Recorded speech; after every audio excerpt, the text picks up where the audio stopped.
let's consider this ball right here. This ball is matter. Matter can be subdivided into atom. Atom can be subdivided into subatomic particles, proton, neutron, and electron.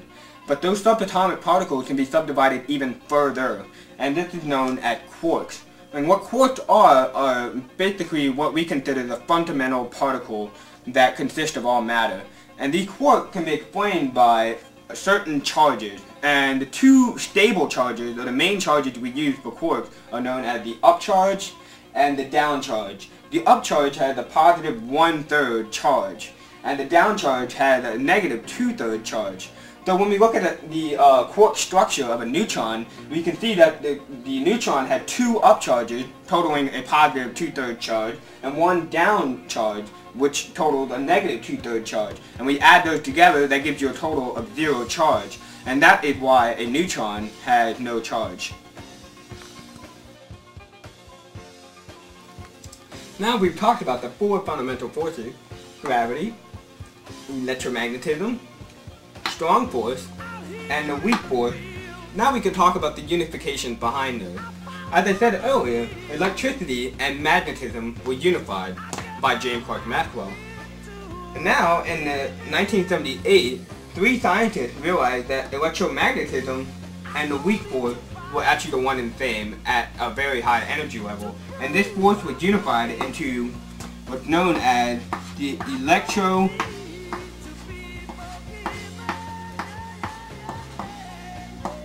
please bear with me.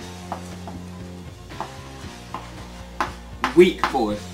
Electroweak. And then they went even further and they came up with a model known as the Standard Model. And the Standard Model realized that the electroweak force and the strong force were actually also the one and same at a very high energy level. And this became known as the Standard Model. Now you're probably asking, what about gravity? Well, as you know, Einstein and the theory of general relativity defined gravity. And as we shown earlier, gravity acts over an infinite distance because of the space-time continuum. Everything is affected by gravity. But then, why can't we unify gravity and the electroweak and the strong force all together in one? Well, gravity, unlike the other 3 forces, does not have a particle that emits that force. Now these 3 forces right here have what's called bosons. Bosons are particles that enact that force. And gravity, however, has no known boson. Now scientists right now are looking for what's called a graviton. And a graviton would be that particle that carries the gravitational force. Now once that particle is found, hopefully scientists can unify gravity with the other 3 forces. However, as it is right now, we have 2 separate branches of physics. We have general relativity and the Standard Model. Now this ball right here is an example of mass, or matter. We know that this matter can be subdivided into atoms, and those atoms can be further subdivided into subatomic particles. And the subatomic particles, as we said earlier, can be subdivided into quarks. Now string theory takes this idea one step further. String theory basically says that quarks are made up of an even smaller ingredient. And that ingredient is a tiny wiggling strand of energy that look like a string. And that is where the name comes from.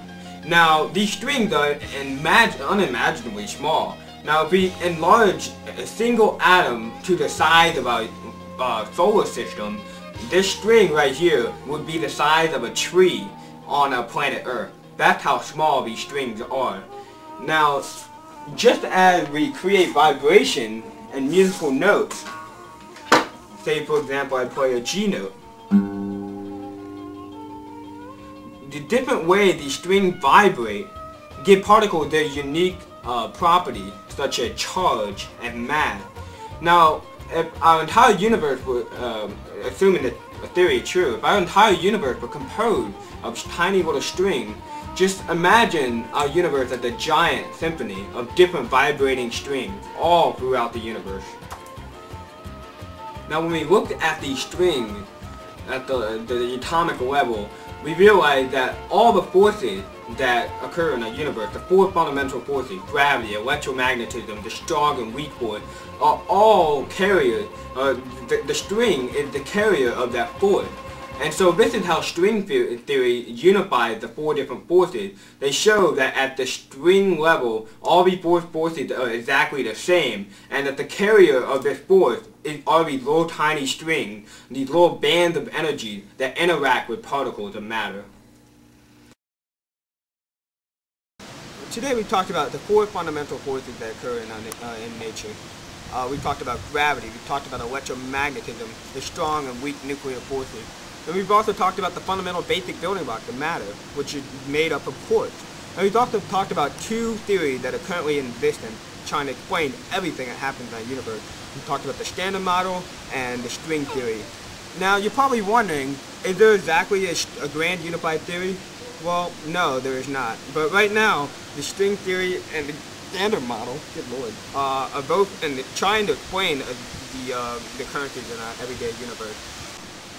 So all I can say is, God bless, good night, and happy physics hunting.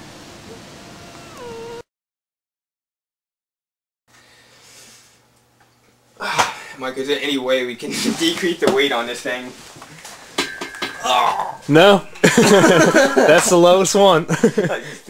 I'm basically using this bad example right here. A baseball player swinging at a baseball and swings so hard that the bat cracks into individual pieces and the ball, whoop, and I dropped it. The ball breaks up in its individual. I messed up. We talked about the four different fundamental forces. Alright, ready? Forces. And we've also talked about the fundamental basic...